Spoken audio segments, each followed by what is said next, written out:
नमस्कार। मैं हूं डॉक्टर अन्नपूर्णा से और आज हम बात करेंगे ड्रिंकिंग वाटर ट्रीटमेंट प्रोसेस की। ड्रिंकिंग वाटर ट्रीटमेंट को कभी कभी रॉ वाटर ट्रीटमेंट भी कहते हैं। So let me share my screen and today we'll discuss about drinking water treatment. Sometimes drinking water treatment is also called raw water treatment. So let's dig deep into the video. And if you are new to my channel, please do like, share and subscribe to my channel for regular free lectures, job updates and UGC NET preparation for environmental sciences. So stages of drinking water treatment process. What are the stages of drinking water treatment? First is screening, then comes coagulation and flocculation. Third, the water is then sent for sedimentation in a sedimentation tank. From there, the water is then sent to a filtration unit where it is filtered. And finally, there is disinfection, which is usually done with chlorine or bleaching powder, but sometimes ultraviolet treatment or ozonization, that is ozone treatment, is also done for disinfecting drinking water. And then comes softening, which is an optional process only in the case of very hard water or if the water is being used for industrial purposes. Filtration is a detailed topic. So based on the pore size of the filter and the time that it takes for filtration, it could be slow sand filter, rapid sand filter. Rapid slow sand filters have a slower pore size and they take a long time. Slow sand filters have a very small pore size and take a long time to filter the water, but they're also more effective. Rapid sand filters have a bigger pore size and they filter the water rapidly, but they're less effective than slow sand filters. But time is an important consideration when it comes to industries, hence rapid sand filters are used. Then rapid sand filters are of two types. Pressure filters, in which the water is sent at a pressure in an enclosed container and the water is then filtered. Or gravity filter, in which no pressure is applied on the water and the water just trickles down by the force of gravity from up to down and gets filtered in a rapid sand filter. इसी बात को हिंदी में मैं बता दूं तो drinking water treatment में जो पहला स्टेप होता है वो है स्क्रीनिंग। मतलब किसी वाटर के सोर्स से पाइप लगा के ऐसे पानी खींचा जाता है और उस पाइप के एंड पे एक छन्नी लगी होती है जिससे कि फ्लोटिंग इम्प्योरिटीज, अगर नदी का पानी हम ले रहे हैं तो उसमें फ्लोटिंग इम्प्योरिटीज होगी, तो छन्नी से वो फ्लोटिंग इम्प्योरिटीज को अलग दूर रखा जाता है, पानी के अंदर आने नहीं दिया जाता है। ठीक है, स्क्रीन आउट कर लेते हैं।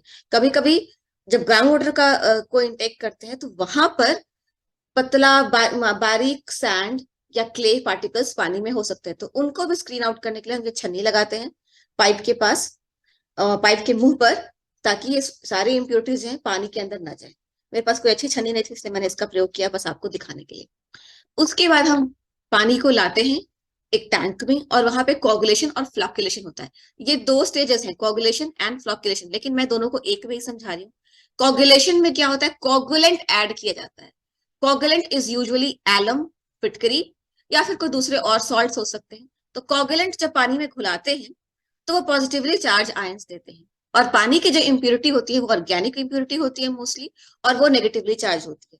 और वो नेगेटिवली चार्ज ऑर्गेनिक इम्प्योरिटी, हालांकि पानी में पॉजिटिवली चार्ज इम्प्योरिटीज भी हो सकते हैं जिनकी बात हम अलग करेंगे, पर अभी नेगेटिवली चार्ज ऑर्गेनिक इम्प्योरिटीज वो पॉजिटिवली चार्ज आयन से जुड़ जाते हैं और फ्लॉक्स बनाते हैं, छोटे छोटे छोटे छोटे। और फिर इस पानी को जेंटल स्टरिंग किया जाता है, हल्के हल्के घुलाया जाता है, तो उससे जो फ्लॉक्स है वो आपस में जुड़ जाते हैं और बड़े फ्लॉक्स बनाते हैं, भारी, और ये फ्लॉक्स पानी से भारी होते हैं। और इसी पानी को फिर हम सेडिमेंटेशन टैंक में ले आते हैं। वहां हम 4-6 घंटे पानी को छोड़ देते हैं सेडिमेंटेशन टैंक में, कम से कम 2 घंटे, ज्यादा से ज्यादा 6 घंटे। अब टाइम वो उस हिसाब से, जिस हिसाब से पानी है उस हिसाब से डिसाइड कर लेते हैं और सेडिमेंटेशन टैंक में हम छोड़ देते हैं। उसके बाद जो पानी से भारी फ्लॉक्स है वो नीचे जम जाते हैं और ऊपर से साफ पानी को फिर फिल्ट्रेशन यूनिट में लाया जाता है। यहाँ पानी को फिल्टर करते हैं। पानी के फिल्ट्रेशन में मेनली 2 तरह के फिल्टर्स होते हैं, स्लो सैंड फिल्टर्स या rapid sand filters. Slow sand filter का पोर साइज छोटा होता है और पानी बहुत देर में फिल्टर होता है, 12 घंटा या उससे भी ज्यादा। और रैपिड सैंड फिल्टर में जो फिल्टर का पोर साइज है वो बड़ा होता है और पानी मैक्सिमम 4-6 घंटे में फिल्टर हो जाता है।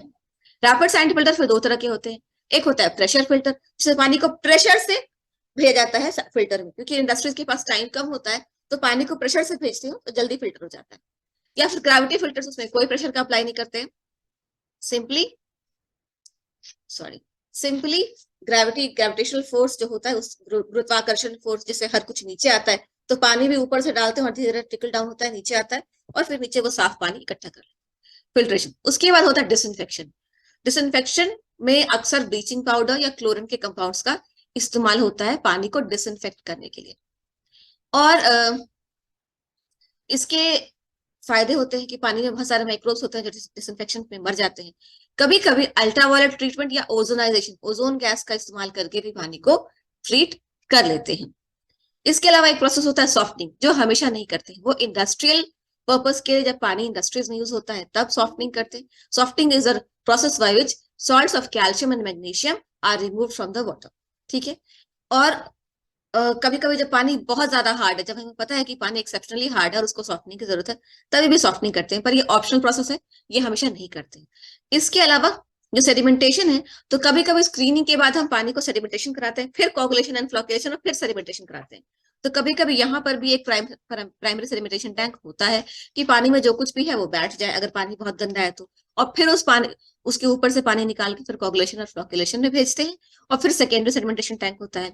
ये कभी कभी यहाँ पे एक सेडिमेंटेशन टैंक लगा होता है, कभी कभी, ध्यान से समझिएगा, हमेशा नहीं। पर मेन स्टेजेस पानी के ट्रीटमेंट के जो है वो 1 से लेके 5 तक है। होपफुली आप समझ गए होंगे। अब इसी चीज को जरा पिक्चर देख लें, तो ये देखिए, वाटर सोर्स से पानी खींचा जा रहा है पाइप से, और यहीं पे कहीं पे छन्नी लगी होगी ताकि इस पानी को, ये इम्प्योरिटीज को स्क्रीन आउट कर सके। यहाँ से पानी इस यूनिट में आया कोगुलेशन एंड फ्लोकुलेशन, जिसमें एलम डाले हम। ठीक है। फ्लोकुलेंट्स added to the water to cause the dirt and other particles to stick together. Then इसी में कोगुलेशन और फ्लोकुलेशन दोनों हो गया। फिर हम इस पानी को यहाँ लाते हैं सेडिमेंटेशन टैंक में। Particle settle down to the bottom of the tank, तो जितने बड़े बड़े फ्लॉक्स है पानी से भारी है वो बॉटम में बैठ गए, और फिर ऊपर से क्लियर वाटर को हम फिल्ट्रेशन में ले आए। Filtration remove small particles with layers of sand, gravel and charcoal. तो यहाँ पे फिल्ट्रेशन को मैंने अभी आपको बताया था कि फिल्ट्रेशन 4 साइज के, और जितना समय फिल्ट्रेशन का प्रोसेस लेता है उस हिसाब से फिल्ट्रेशन स्लो होता है या रैपिड होता है। कभी कभी मीडिया के आधार पे कि फिल्टर में कौन सा मीडियम भरा हुआ है, उसके आधार पर फिल्ट्रेशन यूनिट को कैटेगराइज करते हैं। उसमें क्या होता है, सिंगल मीडिया फिल्टर होता है जिसमें सिर्फ सैंड ही भरी होती है, ऊपर पतली सैंड, फिर मोटी सैंड, फिर उससे मोटी सैंड, बालू ही रेत ही भरी होती है अलग अलग साइज की, सिंगल मीडिया फिल्टर। कभी कभी ड्यूअल मीडिया फिल्टर होता है कि रेत के साथ डोलोमाइट या कुछ और मिनरल्स भर दिए, तो वो ड्यूअल, तो 2 मीडिया यूज हुआ तो ड्यूअल मीडिया। कभी कभी मल्टी मीडिया फिल्टर होता है कि ऊपर रेत है, फिर एक्टिव नीचे डोलोमाइट है, एक्टिवेटेड चारकोल है, कुछ भी मल्टीपल लेयर्स है फिल्टर्स के, तो वो मल्टी मीडिया फिल्टर हो जाता है। तो किसी भी तरह का फिल्टर हो सकता है। फिल्ट्रेशन हुआ, फिर हम डिसइंफेक्शन के लिए लाए, जैसे मैंने पहले बताया डिसइंफेक्शन कैसे होता है, और फिर हम इस पानी को ओवरहेड टैंक में चढ़ाते हैं। क्लोरीन के कंपाउंड से डिसइंफेक्शन करने का एक फायदा होता है कि पानी में कुछ रेसिडुअल क्लोरीन बच जाता है, अपशिष्ट क्लोरीन कुछ पानी में रहता है, और वो जो अपशिष्ट क्लोरीन 0.2 मिलीग्राम पर लीटर वो पानी में जो बच जाता है, उसका फायदा ये होता है कि रास्ते में पानी जो पाइप से गुजरता हुआ, तो जितने माइक्रोब्स इस पाइप में या ओवरहेड टैंक में होंगे उनको भी मारता हुआ जाता है वो पानी, क्योंकि उसमें 0.2 मिलीग्राम पर लीटर क्लोरीन अब भी बाकी है। और फिर यहाँ से इंडस्ट्रीज को दिया जाता है, हाउस होल्ड को दिया जाता है। इतना ही प्रोसेस है ड्रिंकिंग वाटर ट्रीटमेंट का। So here the water is taken in, it is the intake, here its screen is applied and water is taken in, and then it is sent to a coagulation and flocculation unit where alum or any other salt coagulant would be added, and the water will be gently stirred so the flocks will be formed. Then comes sedimentation tank. Here the water will be made to settle down and the heavy particles will settle down at the bottom. The cleaner water will be taken to the filtration unit. Now filtration unit based on filter media could be of at least 3 types. Single media filter, which have only sand, or fine sand, then coarse sand, then very coarse sand, only sand in that filter media. That's called a single media filter. Then comes dual media filter. Dual media filter might have sand or dolomite or any other suitable mineral in it, so that it has 2 type of media, with sand forming the upper layer and a bigger different media forming the lower layer. Then could be multimedia filter. There are multiple types of media in a same filter. There could be sand, there could be activated charcoal, there could be dolomite, there could be lignite. So there could be multiple media in the same filter. Okay. So, sorry, not lignite, there could be anthracite, not lignite.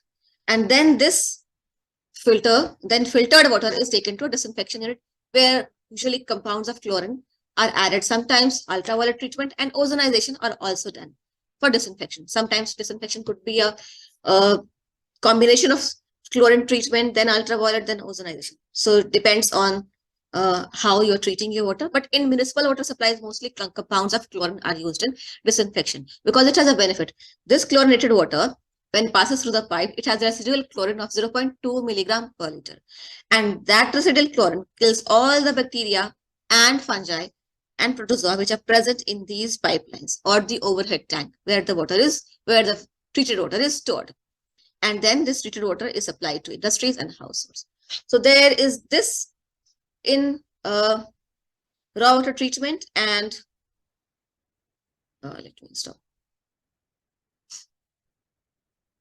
So there is this in raw water treatment or drinking water treatment. And if you didn't understand anything or if you want to know about something, please do let me know in the comments below, and I'll obviously answer your questions within 6 hours. कुछ भी अगर आपको नहीं समझ में आया है, कुछ और जानना चाहते हैं, कुछ कंफ्यूजिंग लगा है, तो मुझे कमेंट्स में जरूर बताएं. 6 घंटे के अंदर मैं हमेशा रिप्लाई कर देती हूँ.